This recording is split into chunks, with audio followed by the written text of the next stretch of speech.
नमस्कार नुआ सकाळ सबु चाषी भाई भौणी मानकु अन्नदातार एक नूतन अध्याय को मु बंदिता स्वागत करुछि। वर्तमान खरीफ ऋतु चली चाषी माने वर्तमान तळीखरा प्रस्तुत करिबारे व्यस्त। साधारणतः 3 किसमर जमी रही ढीप मध्यम खाल। केतेक चाषी धान तळी लगाइछंती आउ केतेक चाषी लगाइबाकू जाउछंती। आज आसंतु जानिबा मसिना पद्धति रे धान तळीखरा प्रस्तुति विषय रे। चाषी भाई माने जो माने धान चाष करूचंदी से माने निश्चय भाव ये असुविधार परिलिखित फेस करिथिबे आपण सम्मुखीन होइथिबे असुविधार जे आपन को लेबर मिलू नाही। बर्तमान में लेबर सर्टेज मुख्य प्रोब्लेम। आपन को कौन सी क्षेत्र धान फसल हो कि जेकोसी फसल जदि आप लेबर मिलू ना आउ एक समस्या होची कौन ना लेबर तो एक व्यय सापेक्ष दुई रे आपनकर अवेलेबिलिटी सेटा आपनकर ठीक समय रे ठीक लोक आपन काम करिया को मिलू नांदी। सेति पई आमे साधारणतः कौन करूची तार गोटे सॉल्यूशन होची फार्म मेकानाइजेशन। फार्म मेकानाइजेशन माने कृषि रे आमे कृषि जंत्रपाती रो व्यवहार करिबा। एबे साधारणतः हमर धान चाष आमे जदि देखिबा विभिन्न प्रकार कृषि जंत्रपाती आपणकर आवेलेबल हेलाणी पाखे धान अमल ठार आरंभ करी धान उड़ेबा सबु प्रकार आपन कृषि जंत्रपाती व्यवहार करि पारिबे। जदि देखिबा आम जेतिके काम अछि धान चाष रे सबुठु अधिक व्यय सापेक्ष बा श्रम अधिका दरकार एवं समय दरकार सेटा होछि धान रोइबा कष्ट। कादुओ रे पसी तळी ओपाड़ी आपन धान को रोइबे से जो परिश्रम पड़े ताठार परिश्रम बथे आउ अधिका कोनोसी आपनकर कृषि पद्धति रे नाही। तेणु यही श्रम को लाभ करने आम कौन करूँ ना कृषि जंत्रपाती बा राइस ट्रांसप्लांटर बा जोटा आम कहूँ धान रुआ जंत्र सेटा को व्यवहार करूँ। आउ तार गोटे मुख्य उपादान होची आपण धान रोइबे धान जंत्र गोटे होची लैंड लेबलिंग हेतिबा दरकार माने भलो भाबरे समतुल हेतिबा दरकार। आउ गोटे जिंस होची आपण ए जो साधारण तळी रे धान रोइबा टिके कष्ट सापेक्ष। सेति पई आमे कोन करू ना मैट टाइप नर्सरी जोटा आमे धान तळी पकै थाउ तार गोटे स्पेशल टाइप रे बा स्वतंत्र स्टाइल से नर्सरीटा सेटा होची आमे मैट नर्सरी बा डैपक मेथड आमे कहूँ डैपक मॉडिफाइड डैपक मेथड बा मैट नर्सरी रे आमे धान तळी प्रस्तुत करि थाउ। से जो तळी प्रस्तुत होता है सेति पई आपण मन रखिबे टिके 2-3-4-5 पॉइंट आपण ध्यान देबे। गोटे होची तार नर्सरी एरिया बहुत कम दरकार होता है जोटी आपण 1 हेक्टर प्रस्तुत करिया पई आपणकर 1000 वर्ग मीटर दरकार होता है। एठी आपणकर 100 वर्ग मीटर आपणकर तळी प्रस्तुत हो जिवो। आपण जो जेतिक धान धरंतु आपण 50 केजी गोटे हेक्टर दरकार होची एठी आपणकर 25 केजी रे आपण माने प्राय आधा धान रे आपणकर तळी जेतिक गोटे हेक्टर पई सेतिक दरकार हो जिवो। 1 रे सीड रेट कमिवो, 2 रे आपणकर एरिया कमिवो, 3 रे किछि स्पेशल आपणकर दरकार होची गोटे होची एटा को आपण पट्टाळी माध्यम रे करिवे। पट्टाळी करी छोट छोट ताको पट्टाळी पुनी विभाग करी गोटे फ्रेम वुडन फ्रेम सब आछि सेटा को आपण से फ्रेम पके की ताको करिवे। आउ गोटे जिंस होची आपण आ संगे माटी रे डायरेक्ट कांटेक्ट रहे नाही। केमती हो ना आपण पट्टाळी कर देले बिहन को बुणीबा पूर्वरु जमी प्रस्तुति आमे ठीक भाबरे करबा दरकार। जमी प्रस्तुति करबा को हेले आमे घर पाख जगह रे प्रथमे जमी के कादुओ कर दबा किंबा खाली भल भाव माने समान भाव चट्टाण उपरे मध्य आमे ताको पकई परिबा। गोटे आमे मिक्सचर तयारी करू सॉइल मिक्सचर आमे सेटा कहू। से सॉइल मिक्सचर कौन रहइबो ना टोटल 10 भाग आम तैयारी करछन मिक्सचर ताले 7 भाग माटी से माटीटा साधारणतः हालुका माटी हेतिबा दरकार मटाळ माटी अपेक्षा। 2 भाग आमर खत 50 गोबर खत हो किंबा आपनकर पोल्ट्री मानर हो बा कुकुडा खत हो आपनकर 2 भाग आउ गोटी भाग आपनकर दरकार धान चसु जोटा को आमे कहू राइस हल एटा को देकी आपण एक सॉइल मिक्सचर तयारी करिवे। सेही मिक्सचर टाको से फ्रेम रे काठ फ्रेम रे सब हेतिबो आपनकर 50 सेंटीमीटर 25 सेंटीमीटर साइज रे हो किंबा 30 सेंटीमीटर 60 सेंटीमीटर साइज रे हो फ्रेम सब जो हेता छोट छोट पट्टाळी टाइप रो ताथरे आपण फिल अप करिवे। ता पूर्वरु आपण से जो पट्टाळी टाको पॉलीथिन सीट हो किंबा कदली पत्र आपण जो मझी सिराटा अच्छी जो आम कहूँ मिड रिप से काढ़ी दे कदली पत्र हो ताको प्रथमे पकई देबे किंबा पॉलीथिन सीट कवर कर देबे। ता ऊपर आपण सॉइल मिक्सचर देबे। सॉइल मिक्सचर देई धान टेकु जेतिक आपण धान गजा हेतिबा धान मन रखिथांतु एथिरे आपण सुखिला धान पकई परिबे नाही। गजा हेतिबा भलो भाबरे गजा हेतिबा धान को आपण भलो भाबरे ताकु सबु आडे यूनिफॉर्मली आपण पकई देबे। पटाली रे पकई सारला परे ता ऊपर पुणी कदली पत्र किंबा पॉलीथिन ताकु घोरै देबे। एई भली आपण 4-5 दिन ताकु घोरै की रखिबे। घोरै रखिया भितर प्रतिदिन आपण 2 थर मिनिमम दिन को आपण सेतरे पानी छिंचिबे। न छिंचिले आपनकर कोन हो ना आपनकर जर्मिनेशन टिके माड़ खाई जावर अच्छी 5 ରୁ 6 दिन पर गछ जो टे गजा है नील अंश टे पड़ आप टोटाल पॉलीथिन एवं कदली पत्र को काढ़ी आप पानी मेंटेन कर रखिए। पानी केते ना आपण जेंती आपनकर चेर अंशटा गछर बुड़ीकी रहउथबो से रखिला परे आपण एठी आमे साधारणतः देखिछु मैट नर्सरी रे प्राय 12 रु 14 दिन भितर आपनकर तली प्रस्तुत हो जाय थाय आपण रोया पई आपण जेतर तली हे जिवो आपण धीरे किनी ताकू से तो मैट भलिया हे जायथियो पूरा मसिना भलिया हे जायथियो ताकू धीरे धीरे आपण देखिबे चेर गुडी छंदा छंदी हेगी से गोटे मसिना भलिया हे जायथियो ताकू उठेई आपण गुडेई की ताकू ट्रांसप्लांटर उ नेबे आपण ट्रांसप्लांटर रे तार बास्केट थाय आपण कोठी रखिबे से जो तलीटा को रखी ट्रांसप्लांटर रे आपण सठिक भाव रे आपण ये करें रोई पारे या द्वारा आमर कौन हो अल्प समय आपड़ जो साधारणतः आम 25 रु 30 दिन आम नौ ट्रेडिशनल मेथड रे आपण नर्सरी से आम अल्प समय 12 रु 14 दिन भितर आम पाई जाऊे तली दुई रे अल्प धान दरकार होची अल्प एरिया एवं अल्प परिश्रम। विरति पर आपनको पुणी थरे स्वागत। नड़िया गछ कल्पवृक्ष नारे परिचित। नड़ियारू आमे सुमिष्ट पानीय एवं सुषम खाद्य पाई थाउ। नड़िया गछर चेर ठारू आरंभ करी गछर अग पर्यंत समस्त अंग आम कार्य लगे। नड़िया गछरे अनेक गुड़िक रोग पोकर आक्रमण होइथाय। सेथि भितरु लालघुणी पोक आक्रमण किछि कम नुहे। यह आक्रमण हेले नड़िया गछर अधिक क्षति हुए। तेणु एही पोककु किपरि समन्वित उपाय नियंत्रण कराजिबो से विषय आसंतु जानिबा।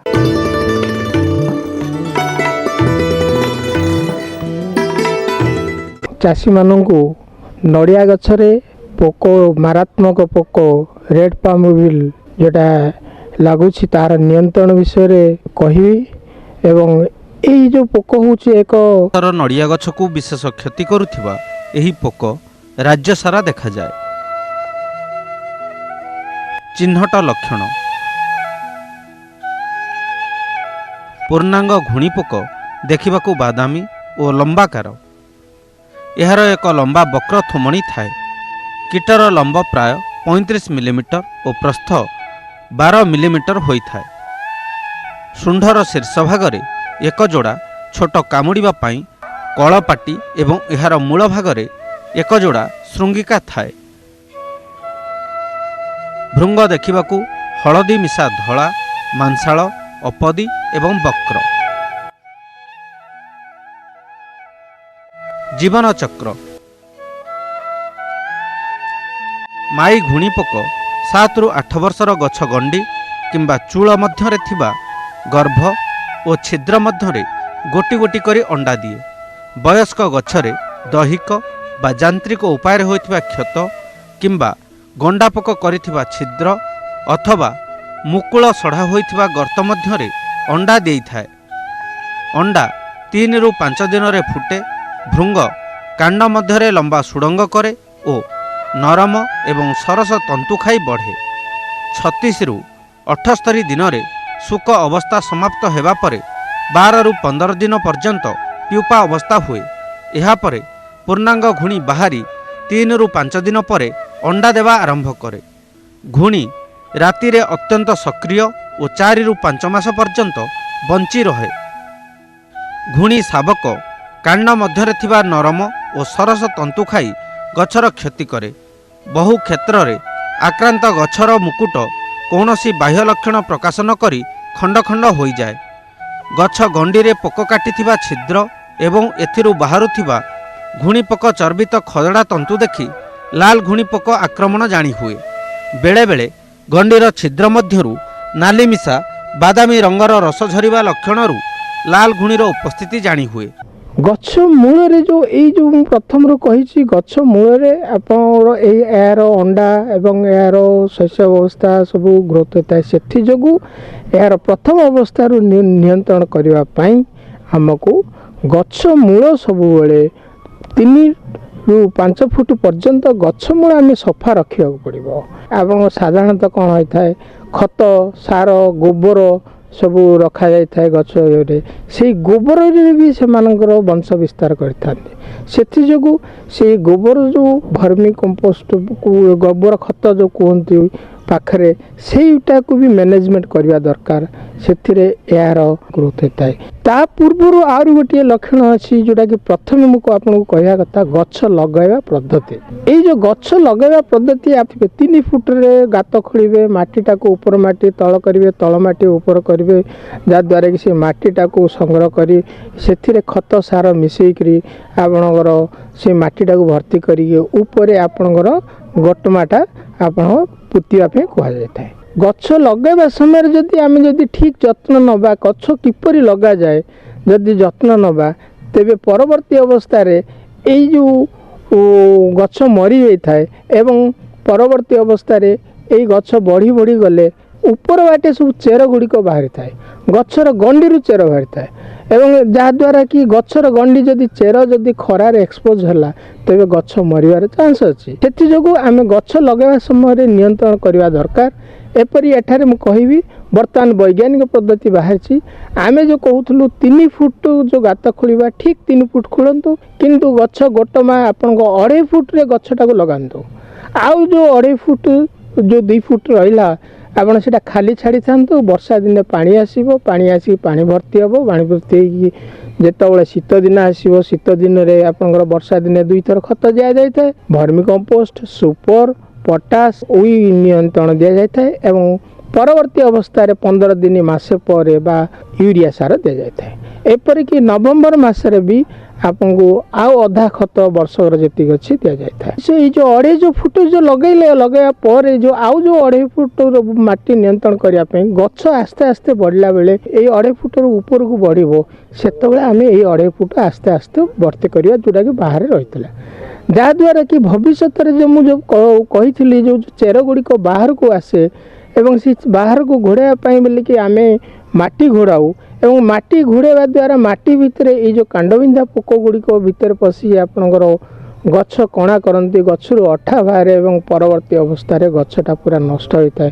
ଏହା ନିୟନ୍ତ୍ରଣ ହୋଇଥାଏ। ପରବର୍ତ୍ତୀ ଅବସ୍ଥାରେ ଯଦି ଆମେ ଜାଣିବା ସେଇ ହୋଲ୍ଟିକୁ ଆମେ ଭଲ ଭାବରେ ଆମେ ଯେଉଁ କଣା କରିବା ଲୁହା କାଠି ଦ୍ୱାରା କଣା କରି ସେଇ ଭିତରୁ ଯଦି ଆମେ ଲୁହା କାଠି ଭର୍ତ୍ତି କରିବା, ଦେଖିବା ସେଇ ଭିତରୁ ବିଭିନ୍ନ ଅନେକ ଗୁଡ଼ିଏ ଅସଂଖ୍ୟ ଆପଣଙ୍କର ତାର ପିଲା ଛୁଆ ସବୁ ଅଣ୍ଡା ସବୁ ବାହାରିବେ। ସେଇଗୁଡ଼ିକ ଆମେ ପ୍ରଥମେ ବାହାର କରି ସେଥିରେ ଆପଣ ନିମାଜଲ ବୋଲି ଗୋଟେ ମିଳୁଛି 20 ml ନିମାଜଲ ଆପଣଙ୍କର ପାଣି ସେ ଭିତରେ ଭର୍ତ୍ତି କରିବା କରି ତାପରେ ସେ ଲୁଫସ୍ ଅଛି ଗୁଡ଼ିକ ଆମେ ଔଷଧ ଗୁଡ଼ିକ 20 ml ଭର୍ତ୍ତି କରିବା ଏବଂ ସେଇ ରନ୍ଧ୍ରଟାକୁ ବନ୍ଦ କରିଦେବା। ତ ଯଦି ଆପଣଙ୍କୁ ମିଳୁଛି ଫୁରାଡନ୍ ଆପଣ 10ରୁ 15 ଗ୍ରାମ ସେଇ ଭିତରେ ପକାଇ ଆପଣ ସେଟାକୁ ଯଦି ବନ୍ଦ କରିବେ ତେବେ ତାହାର ଗ୍ୟାସରେ ସେ ନଷ୍ଟ ହୋଇଯାଇଥାଏ, ଯାହାକି ପରବର୍ତ୍ତୀ ଅବସ୍ଥାରେ ସେଟା ମରିଥାଏ। କିନ୍ତୁ ଆମେ କ'ଣ କରିବା, ଚେରରେ ଗୋଟେ କୁହନ୍ତି ଲୋକାଲ ଭାଷାରେ ଇଞ୍ଜେକ୍ସନ୍ ଦିଆଯାଏ। ସେ ଗୋଟେ ରଙ୍ଗଡ଼ିଆ ଚେର ବାହାରିବ ଗଛ ମୂଳଠୁ, ସେଇ ଚେରଟାକୁ ଆମେ କାଟିକିରି ସେଇଟାକୁ ସେଇ ଭିତରେ ଗୋଟେ ଜରିରେ 20 ml ନିମାଜଲ ବା ମନୋକଟୋପସ୍ ଦେବା। ସେଇ ଭିତରେ ଯଦି ଦେବା ସେ କ'ଣ ହେବ, ଗଛ ଶୋଷି ଦେବ। ଗଛ ଯେମିତି ପାଣି ନିଏ ମାଟିରୁ, ଏଇ ନିମାଜଲଟା ସିଏ ଗଛ ସଂଗ୍ରହ କରିଯିବ। ଗଛର ସଂଗ୍ରହ କଲେ କ'ଣ ହେବ, ଗଛ ସାରା ସିଏ ଔଷଧ ହୋଇଯିବ। ଔଷଧ ଦେବା ପୂର୍ବରୁ ଆପଣ ଯାହା ଦରକାର ନଡ଼ିଆ ବା ପଇଡ଼ ତୋଳିଦେବେ ଏବଂ ଏଥିରେ ଗୋଟିଏ ଗଛରେ 2ରୁ 3ଟି ଚେରକୁ ଏଇ ନିମାଜଲ ବା ମନୋକଟୋପସ୍ ଏସବୁ ବା ଲୁଫସ୍ ଦେବେ। ତେବେ ଏଇ ଯେଉଁ ଉପରେ ଆମର ହାତ ନ ପାଉଥିବା ଉପରେ ଯଦି ଆପଣଙ୍କର ଚେର ଯଦି ଯେଉଁଟାକି ଆପଣଙ୍କର ରଙ୍ଗ ଜାତୀୟ କାଣ୍ଡବିନ୍ଧା ପୋକ ଏହା ଭିତରେ ଥିଲେ ସେମାନେ ଏଇ ଗଣ୍ଡି ଖାଇବା ସମୟରେ ସେଗୁଡ଼ିକ ସଂସ୍ପର୍ଶରେ ଆସି ନଷ୍ଟ ହୋଇଥାଏ। ଏହା ହେଲା ନଡ଼ିଆ ଗଛର ମୁଖ୍ୟ ଯେଉଁଟାକି ପୋକ, ଯାହାକି ଆମେ ଗଛ ଲଗାଇବା ଠାରୁ ଏବଂ ଫଳ ଖାଇବା ସମୟ ଭିତରେ ଏଇସବୁ ଯଦି ନିୟନ୍ତ୍ରଣ କରିବା, ଆମେ ଗୋଟିଏ ଗଛ ସହିତ ଆମ ନଡ଼ିଆ ବଗିଚାକୁ ନିୟନ୍ତ୍ରଣ କରିପାରିବା। ଯେତେ ଭର୍ମି କମ୍ପୋଷ୍ଟ ଯେତେ ଆପଣ ଗ୍ରୀନ୍ ମ୍ୟାନ୍ୟୁରିଂ ପତ୍ର କରି ଆମର ସଏଲ୍ର ସ୍ୱାସ୍ଥ୍ୟକୁ ଆମେ ଠିକ୍ ରଖିବା ପାଇଁ। दर्शक बंधु आमे बजारु पनीपरिबा किनिबा बेले साधारणतः आमे भेंडी को देखिबा मात्रे किनिबाकू मन बळाई थाउ। सतरे भेंडीर स्वाद टिके नियारा। वर्तमान चाषी माने खराटिया भेंडी चाष बहुत परिमाण रे करिसंती। एही समय रे भेंडी फसल रे विभिन्न प्रकारर रोग पोकर आक्रमण देखा देइथाय। भेंडी फसल को रोग पोक दाउरु किपरि रक्षा करा जाय परिबो सेही विषय रे आसंतु जानिबा।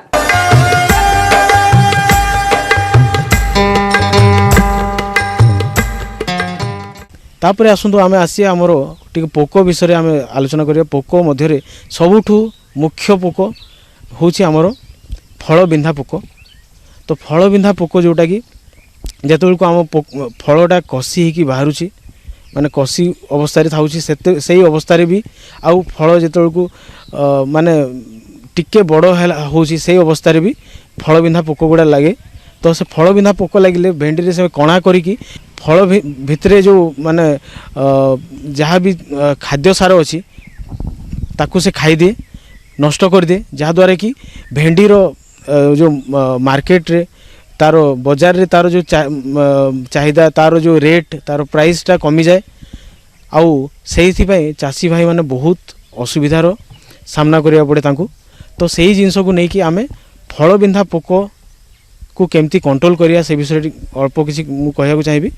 फल बिंधा पोक जो चाषी भाई मानक बहुत असुविधार सामना करिया पड़े, कहीं फल बिंधा हेले फल बिंधा पोक जो लगी जाए से को बहुत मात्रा रे आमर अमल कमी जाए। आउ जो भी आमर भेंडी चाषी माने उत्पादन कर तार बजार रो जो चाहिदाटा बजार रो जो मार्केट प्राइसटा से कमी जाए, जेहेतु से कणा सब थाए होल गुड़ा थाए। तो से आमे केमती ये पोक रु निज फसल को रक्षा करि परिबा। आमे जेतेबेल को देखले कि आमर फसल रे आम फल रे फल बिंधा पोक लागिला सेतेबेल को आमे कोन करिया भल भल औषध गुड़ा बजार मिलुछि जेमति कि इमामेक्टिन बेंजोएट सेटा स्प्रे करि परिबा।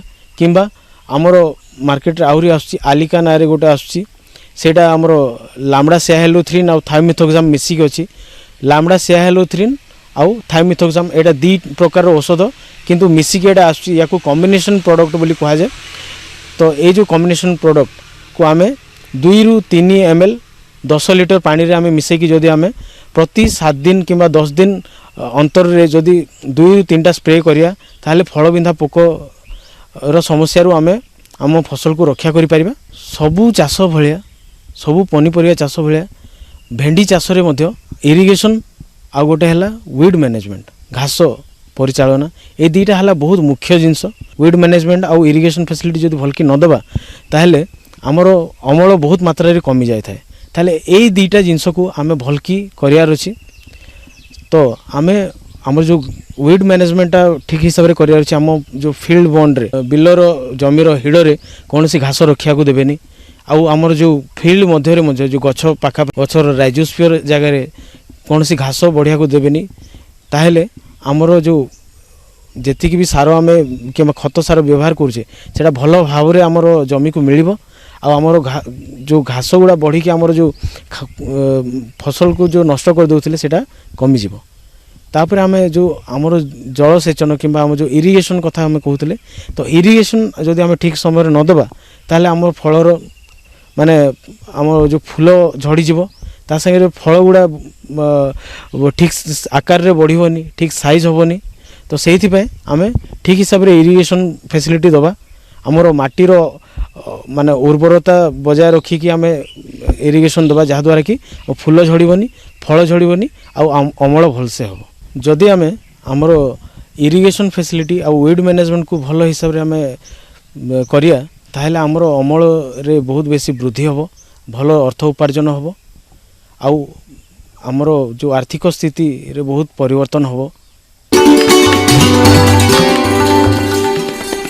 आज अन्नदाता आपणक सेवा सोपान रे कहा प्रश्नर उत्तर रही आसतु जानिबा।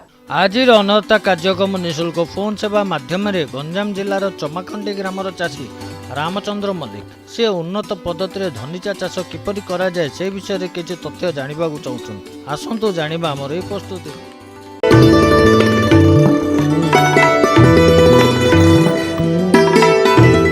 चाषी भाई माने विभिन्न खरीफ ऋतुर फसल पाई आगभर हो जाइछन्ति एवं चाष काम लगी जाइछन्ति।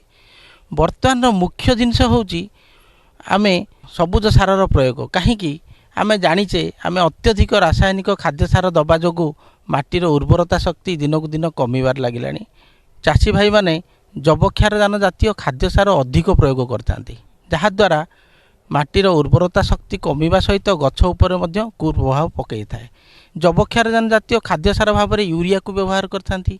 यूरिया बाष्पीभूत होई किछि उड़ी जाय थाए एवं लिचिंग हेकि किछि माटी तळकु चली जाय थाए। गछ ଠିକ୍ ଭାବରେ ସବୁ ଯବକ୍ଷାରଜାନ ଜାତୀୟ ଖାଦ୍ୟ ସାର ପାଇପାରେ ନାହିଁ। ତେଣୁ ଏଇ ଜିନିଷକୁ ଆଖି ଆଗରେ ରଖି ବର୍ତ୍ତମାନର ଯେଉଁ ସମସ୍ୟା ରହିଛି ଦିନକୁ ଦିନ ମାଟିର ଉର୍ବରତା ଶକ୍ତି କମିବାକୁ ଲାଗିଲାଣି। ତେଣୁ ଏ ସମୟରେ ଆମକୁ ଜୈବିକ ଉପାୟରେ ଯବକ୍ଷାରଜାନ ଖାଦ୍ୟ ସାର ଗଛକୁ ପ୍ରୟୋଗ କରିବା ପାଇଁ ପଡ଼ିବ। ତେଣୁ ସେଥିପାଇଁ ଆମକୁ ସବୁଜ ସାରକୁ ବ୍ୟବହାର କରିବା ପାଇଁ ପଡ଼ିବ। ସବୁଜ ସାର କ'ଣ? ସବୁଜ ସାର ହେଉଛି କଅଁଳିଆ ସବୁଜ ପତ୍ର ବା ଡାଳକୁ ଜମିରେ ମିଶାଇ ତାକୁ ଯେଉଁ ଖତ ପ୍ରସ୍ତୁତ ହୁଏ ସେଟାକୁ ସବୁଜ ସାର ବୋଲି ଆମେ କହିଥାଉ। ସାଧାରଣତଃ ଆମ ଅଞ୍ଚଳରେ ଆମେ ସବୁଜ ସାର ଭାବରେ ଧଣିଚାକୁ ହିଁ ନେଇଥାଉ। କାହିଁକି ନା ଆମର ଯେହେତୁ ଧାନ ଫସଲ ଅଧିକା କରାଯାଉଛି, ତେଣୁ ଧାନ ଫସଲରେ ସବୁଜ ସାର ଭାବରେ ଧଣିଚାଟିକୁ ନେବା ହିଁ ସବୁଠାରୁ ଭଲ। ତେଣୁ ବର୍ତ୍ତମାନ ଠିକ୍ ସମୟ ଆସିଛି ଯେଉଁ ସମୟରେ କି ଆମେ ଆମର ମୁଖ୍ୟ ଫସଲ ଯାହା ଲଗାଇବା ଧାନ ଫସଲ କରିବା ତା ପୂର୍ବରୁ ଠିକ୍ 30 ଦିନ 40 ଦିନ 45 ଦିନ ପୂର୍ବରୁ ଆମେ ରହିଛେ। ତେଣୁ ଯେତେବେଳେ ପ୍ରଥମ ମୌସୁମୀ ବା ବର୍ଷା ଆରମ୍ଭ ହେବ ସେହି ସମୟରେ ଆମେ ଧଣିଚା ମଞ୍ଜିଟିକୁ ଜମିରେ ବୁଣି ଦେବାର ଆବଶ୍ୟକତା ରହିଛି। ସେହି ସମୟରେ ଆମେ କ'ଣ କରିବା, ଧଣିଚା ବୁଣିବା ସହିତ ତା ଦେହରେ ଫସ୍ଫରସ୍ ସାର ଏକରକୁ 16 କେଜି ଆମେ ଦେଇଦେବା ଦ୍ୱାରା ଧଣିଚା ଫସଲଟି ହୃଷ୍ଟପୃଷ୍ଟ ହୋଇକରି ବଢ଼ିବ। ଏବଂ ଦେଖିବେ ଯେତେବେଳେ ଫୁଲ ଆସିବ, ଫୁଲ ଆସିବାର ପୂର୍ବ ଅବସ୍ଥା ଯେଉଁଟାକି ପାଖାପାଖି 40ରୁ 45 ଦିନ ଧଣିଚା ଫସଲ ହେଲା ପରେ ସେହି ସମୟରେ ଆପଣ କ'ଣ କରିବେ, ଧଣିଚାର ଯେଉଁ କଅଁଳିଆ ପତ୍ର ଓ ଡାଳକୁ ଅଛି ତାକୁ ମାଟିରେ ମିଶାଇ ଦେବେ। ଯେତେବେଳେ ତାକୁ ମାଟିରେ ମିଶାଇ ଦେବେ ତାପରେ ତାକୁ କାଦୁଅ କରିକି ହଳ କରିବେ। କାହିଁକିନା ଆପଣ ପରବର୍ତ୍ତୀ ଫସଲ ଭାବରେ ଧାନ ଫସଲକୁ ନେଉଛନ୍ତି, ତେଣୁ ତାକୁ କାଦୁଅ କରିକି ତାକୁ ଜମିରେ ମିଶାଇବା ପାଇଁ ଆପଣଙ୍କର କିଛି ଅସୁବିଧା ହେବ ନାହିଁ। ଯେତେବେଳେ ତାକୁ ମିଶାଇ ଦେବେ ତାପରେ ଦେଖିବେ ସେ କ'ଣ ହେବ, ଆପଣଙ୍କୁ ଏକରକୁ ପାଖାପାଖି 16ରୁ 20 କେଜି ଯବକ୍ଷାରଜାନ ଜାତୀୟ ଖାଦ୍ୟ ସାର ଆପଣଙ୍କ ଜମିକୁ ଦେଇଥିବ। ଯାହାକି ପରବର୍ତ୍ତୀ ଫସଲ ଆପଣ ଯେତେବେଳେ ଧାନ ଫସଲ କରିବେ ସେ ସମୟରେ ଆପଣଙ୍କୁ ଆଉ ଯବକ୍ଷାରଜାନ ଜାତୀୟ ଖାଦ୍ୟ ସାର ଦେବାର ଆବଶ୍ୟକତା ନାହିଁ। କାହିଁକିନା ଜୈବିକ ଉପାୟରେ ଗଛ ଆପଣଙ୍କର ଯବକ୍ଷାରଜାନ ଜାତୀୟ ଖାଦ୍ୟ ସାର ପାଇଗଲା। ତେଣୁ ଏଇଟା ହେଉଛି ମୁଖ୍ୟ ଜିନିଷ। ଆଉ ଆମର ଯାଜପୁର ଜିଲ୍ଲାରେ ସାଧାରଣତଃ ଚାଷୀ ଭାଇମାନେ ବୁଣା ଧାନ କରୁଛନ୍ତି ଏବଂ ରୁଆ ଧାନ ମଧ୍ୟ କରୁଛନ୍ତି। ଯଦି ବୁଣା ଧାନ ଆମେ କରୁଛେ, ବୁଣା ଧାନ ଜାଗାରେ ଗୋଟିଏ ପ୍ରଶ୍ନ ଆସିବ ଆପଣମାନଙ୍କ ମନରେ ଯେ ଆମେ ଧଣିଚା ବୁଣିବୁ ପୁଣି ଧାନ ବୁଣିବୁ, ଗୋଟିଏ ସମୟରେ କେମିତି ବୁଣିବୁ? ତେଣୁ ଆର ମଧ୍ୟ ବିକଳ୍ପ ରହିଛି। ଯେଉଁଟାକି ତାକୁ ଆମେ ଧୂସର ସାର ବୋଲି କହୁଛୁ। ସେ ଜାଗାରେ କ'ଣ କରିବେ, ଆପଣ ଧଣିଚା ଏବଂ ଧାନ ଏକା ସାଙ୍ଗରେ ବୁଣିଦେବେ ଜମିରେ। ଯେତେବେଳେ ଏକା ସାଙ୍ଗରେ ଧଣିଚା ଏବଂ ଧାନ ବୁଣିଦେବେ, ଦେଖିବେ ଯେତେବେଳେ 30 ଦିନ ହେଇଯିବ ସେତେବେଳକୁ ଧାନ ଆଉ ଧଣିଚାର ହାଇଟ୍ ସମାନ ହେଇଯାଇଥିବ। ସେ ସମୟରେ କ'ଣ କରିବେ, ଗୋଟେ ଆମର ଧାନ ପାଇଁ ଘାସ ମରା ରହିଛି ଯେଉଁଟାକି 2,4-D ଇଥାଇଲ୍ ଇଷ୍ଟର, ତାକୁ ଆପଣ ଆଣିକିରି ସେଇ ଯେଉଁ ଧାନ ଜମିରେ ସ୍ପ୍ରେ କରିଦେବେ। ଏଇଟା ଗୋଟେ ପ୍ରକାରର ଘାସମରା ଔଷଧ ଯେଉଁଟାକି ଧାନର କୌଣସି ପ୍ରକାର କ୍ଷତି କରିବ ନାହିଁ, କିନ୍ତୁ ଧଣିଚା ଗଛଟିକୁ ମାରିଦେବ। ତେଣୁ ଏଇଟାକୁ 750 ଗ୍ରାମ ପର ଲିଟର ଆମେ ବ୍ୟବହାର କରିବା। ବ୍ୟବହାର କରିବା ଦ୍ୱାରା କ'ଣ ହେବ, ଆପଣଙ୍କର ଧଣିଚା ଗଛଟା ଧୀରେ ଧୀରେ ବ୍ରାଉନ୍ କଲର୍ ହେଇକି ବା ଧୂସର ରଙ୍ଗ ହେଇକିରି ମରିଯିବ ଏବଂ ଯାହାଦ୍ୱାରା ଆପଣଙ୍କ ମାଟିକୁ ଯବକ୍ଷାରଜାନ ଜାତୀୟ ଖାଦ୍ୟ ସାର ମିଳିଲା। ତେଣୁ ଏ ଉପାୟରେ ଆମେ ଜୈବିକ ଉପାୟରେ ଯବକ୍ଷାରଜାନ ଜାତୀୟ ଖାଦ୍ୟ ସାର ପାଇପାରିଲେ। ଏବଂ ଯେଉଁମାନେ ରୁଆ ଧାନ କରୁଛନ୍ତି, ରୁଆ ଧାନ ପାଇଁ ଆମେ କ'ଣ କରିବା, ପ୍ରଥମେ ଯେତେବେଳେ ମୌସୁମୀ ବର୍ଷା ଆସୁଛି ସେହି ସମୟରେ ଧଣିଚା ଧାନ ଜମିରେ ବୁଣିଦେବା ଏବଂ ଯେତେବେଳେ ଠିକ୍ 40ରୁ 45 ଦିନ ହେଇଯିବ, ଫୁଲ ଆସିବା ପୂର୍ବ ଅବସ୍ଥାରେ ଆମେ ଧଣିଚାଟିକୁ ଭଲ ଭାବରେ ମାଟିରେ ମିଶାଇ ଦେବା, ହଳ କରିଦେବା। ହଳ କରିବା ଦ୍ୱାରା ଧଣିଚାର ଯେଉଁ କଅଁଳିଆ ପତ୍ର ଡାଳ ରହିଛି ସେଟା ସମ୍ପୂର୍ଣ୍ଣ ଭାବରେ ଆପଣଙ୍କର ଜମିରେ ମିଶିଗଲା। ଯାହାଦ୍ୱାରା କ'ଣ ହେବ, ଆପଣଙ୍କର ଜମିକୁ ଯବକ୍ଷାରଜାନ ଜାତୀୟ ଖାଦ୍ୟ ସାର ମିଳିଲା। ତାପରେ ଆପଣ ଧାନ ଫସଲ ଲଗାଇବେ। ତେଣୁ ଏହି ଉପାୟରେ ଆପଣ ଜୈବିକ ଉପାୟରେ ସବୁଜ ସାର ଯେଉଁଟାକି ଧଣିଚା ରହିଛି ତାକୁ ପ୍ରୟୋଗ କରିକିରି ଆପଣ ଯବକ୍ଷାରଜାନ ଜାତୀୟ ଖାଦ୍ୟ ସାର ଗଛକୁ ଯୋଗାଇ ପାରିବେ। ଆଉ ଏଇ ଯେଉଁ ସବୁଜ ସାର ବା ଧଣିଚା ଚାଷ ଆମେ କରୁଛେ ବା ଧଣିଚା ପ୍ରୟୋଗ କରୁଛେ ଧାନ ଫସଲରେ, ସେଥିରୁ ଆମକୁ କ'ଣ ଲାଭ ଦେବ? ଏଥିରେ ଆମର ସାଧାରଣତଃ ଦେଖାଯାଇଛି ଜୈବିକ ଅଙ୍ଗାରର ପରିମାଣ ବଢ଼ିଥାଏ। କାହିଁକିନା ମାଟିର ଗଠନ ଯଦି ଭଲ ଥିବ ଆମେ ସେଥିରୁ ଅଧିକ ପରିମାଣର ଉତ୍ପାଦନ ପାଇପାରିବା ଫସଲରୁ। ତେଣୁ ମାଟିର ଗଠନ ଉପରେ ନିର୍ଭର କରୁଛି ଜୈବିକ ଅଙ୍ଗାରର ପରିମାଣ। ଯଦି ଜୈବିକ ପଦାର୍ଥ ବା ଜୈବିକ ଅଙ୍ଗାରର ପରିମାଣ ଆମ ଜମିରେ ଅଧିକ ରହିଛି ତାହେଲେ ଆପଣଙ୍କର ମାଟିର pH ମଧ୍ୟ ଠିକ୍ ଭାବରେ ରହିଛି ଏବଂ ଆପଣ ଯେତେ ପ୍ରକାରର ଖାଦ୍ୟ ସାର ଗଛକୁ ଦେବେ ସବୁ ପ୍ରକାର ଖାଦ୍ୟ ସାର ଗଛ ସଠିକ୍ ଭାବରେ ଗ୍ରହଣ କରିବ ଏବଂ ହୃଷ୍ଟପୃଷ୍ଟ ହୋଇ ଗଛ ବଢ଼ିବ ଏବଂ ଅଧିକ ଅମଳ ମଧ୍ୟ ଆମେ ପାଇପାରିବା। ଆପଣଙ୍କ ସମସ୍ୟା किंबा मतामत को आम निःशुल्क फोन रे निश्चय पचारंतु। समय अपराह्न 4टा ରୁ 5टा आउ नंबर हैला 18004192 समय इशारा देलानी। कार्यक्रम को एठी रखुछु। काली आउ किछि नुवा तथ्य नै करी आसीबु। देखिबा को जमारे भूलिबेनी। ठीक एई समय रे विदाय दियंतु। नमस्कार।